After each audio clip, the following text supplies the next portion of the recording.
escribió un libro, escribió un libro sobre los protocolos de la Suprema Corte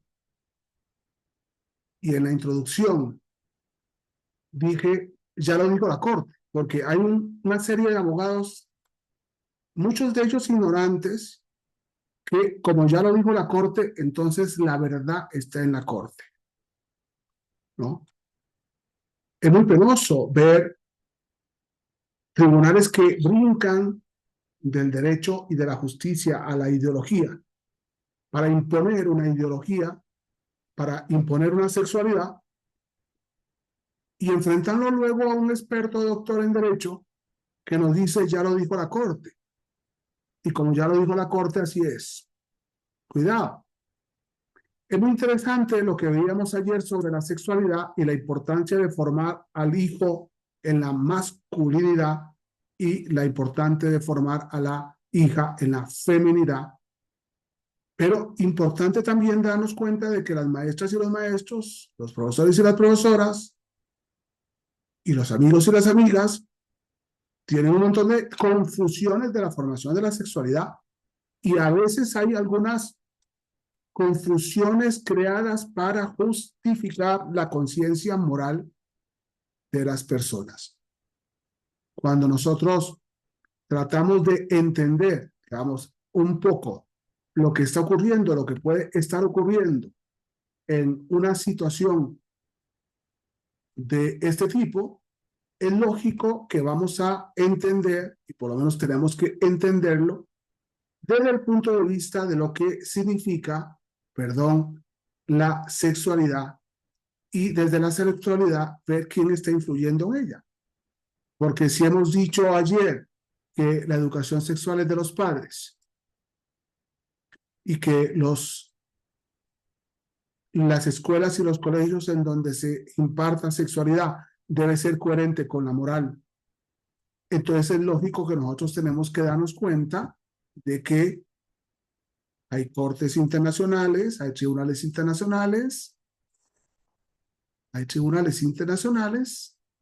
que parece que aquí tenemos el protocolo de actuación para quienes imparten justicia en casos que involucren la orientación sexual o la identidad de género de la Suprema Corte de Justicia de la Nación. Aquí tenemos el protocolo para juzgar con perspectiva de género de la Suprema Corte de Justicia de la Nación. Ustedes me pueden decir, ¿y la función de la Suprema Corte de Justicia es hacer protocolos? No, es crear jurisprudencia, precedentes jurisprudenciales de los conflictos que se suscitan en todo el país, en todos los tribunales. Pero vean cómo protocolo para juzgar con perspectiva de género de la Suprema Corte de Justicia, manual para juzgar con perspectiva de género en materia penal, manual para juzgar con perspectiva de género en materia laboral, manual para juzgar con perspectiva de género en materia familiar, protocolo para juzgar casos que involucren personas migrantes y sujetas de protección internacional, protocolo para juzgar con perspectiva de infancia y adolescencia. Y lógicamente, estos protocolos, estas decisiones, estos criterios, estos debates, nos obligan a plantearnos una serie de preguntas que yo espero no responder en ese momento, pero que es muy importante tenerlas claras y trabajar sobre ellas, hablarlas con esposa, esposo, hablarlas entre esposas o mamás, hablarlas entre esposos o papás, hablarlas a nivel laboral, a nivel de educación familiar. ¿Debe admitirse alguna preferencia sexual de un hijo?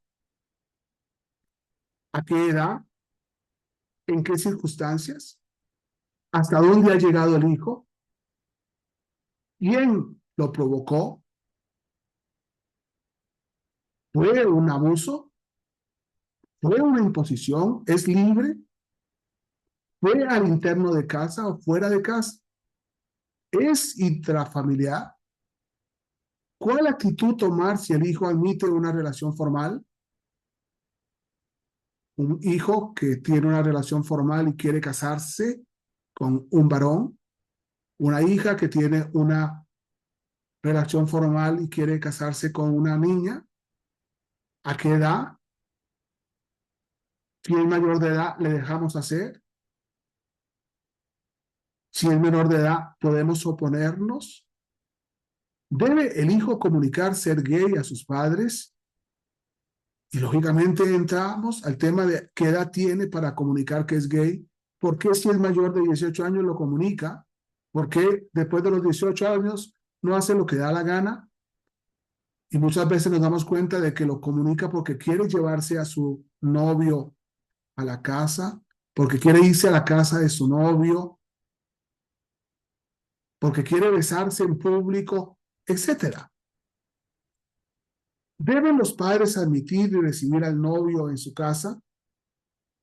¿A qué edad también? Porque lógicamente que son preguntas que determinan en qué circunstancias está, cuál es la madurez del niño, cuál es la inmadurez del niño, cuáles son las afectaciones psicológicas que tiene, o si es mayor de edad, cuáles son las circunstancias de la mayoría laborales, sociales, psicológicas, psiquiátricas.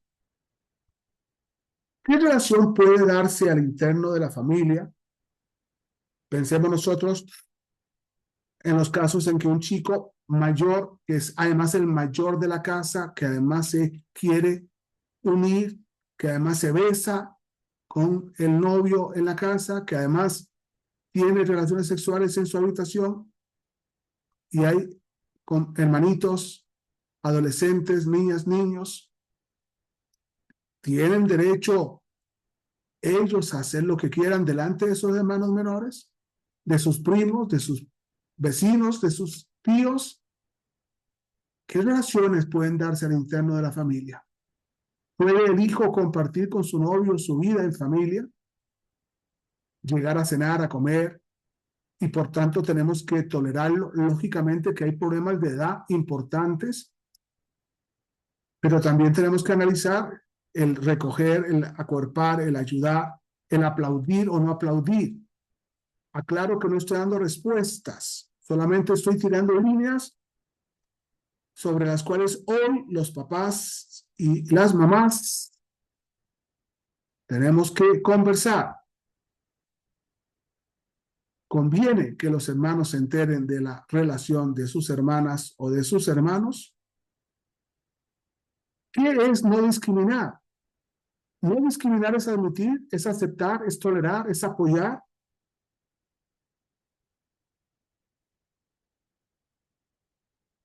¿Deben los padres asistir al matrimonio si su hijo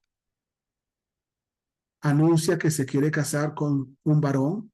Si su hija anuncia que quiere casarse con una mujer. ¿Pueden los padres promover o aceptar que ese hijo que se casó con otro varón adopte hijos? ¿Que esa niña que se casó con otra mujer adopte hijas? ¿Debe llevarse y admitirse como una relación normal? Vean lo que hemos leído de la Suprema Corte de Justicia de la Nación. La Suprema Corte nos diría, lógicamente, que es normal.